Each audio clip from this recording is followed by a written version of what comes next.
Sí, es verdad. Perdona, se me olvidó. We are in Cabo Pino In today, Cabo Yelitza. Pino at the golf club. Yes. Beautiful Very place. nice place. We've been to the presentation of a complex of villas, but we would like to talk about this subject that is being very interesting for buyers and clients, and it's short-term rental. We are talking about it since last week. Exactly. And last Friday we have our first live session. And we noticed that it's been very interesting for people. We received a lot of comments and questions. So it was in the end good news for everyone. And why was it a good news?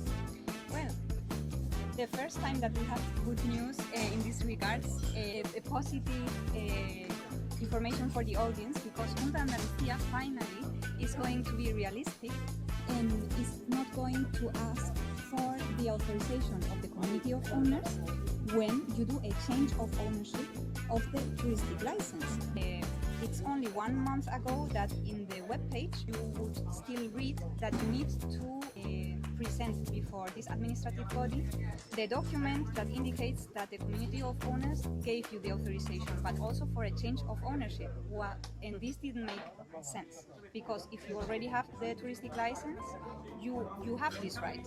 And Correct. this right belongs to the property, not To the owner. So in other words, if you have a property that already has the tourist license, you can sell it, and the new owner can get the license, can use the license. So you as an owner will have to transfer the ownership to the new owner. It's a win-win situation. You will have the option to rent the property in these terms, short-term rentals. That's a very good news as well, that you don't have to ask permission to the community, because in some communities it can take time.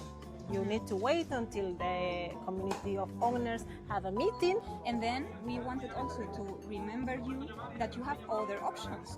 Correct. If you can't do touristic rentals because the community of owners doesn't allow it or doesn't give you the permission, you have 2 more options that are...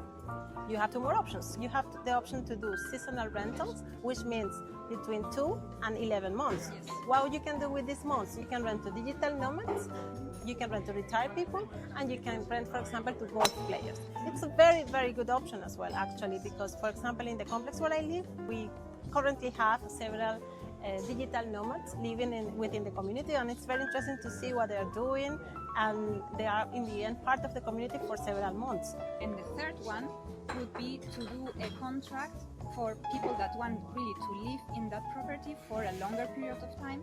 In that case, the contract would be from 1 year until 5, because you can renew it every year. This option is for people who is not really planning to use the property anymore. I have many cases that they bought the property and they used the property for 1-2 years, and then they decided to buy a second property, so they are using this first one only for rentals and then the second one for holiday. Or they decided to just travel the world and they are not using the property anymore, so they do long-term rentals, and it's also a very good way to use your property as an investment. Yes, and the important thing here is that we as a team will always support you in all these options. The one you choose, we can help you to get the touristic license, to prepare the seasonal contract, or the contract for living in that property. We can prepare everything and guide you through this procedure. If you are looking to buy and invest, I can help you to find the right property. I can make sure that property already has a tourist license if that's your goal. But if it doesn't have it, we have Ana who can apply for it. If it has it, we will do the transfer of ownership. We are here to help. Yes. Thank you. Bye-bye.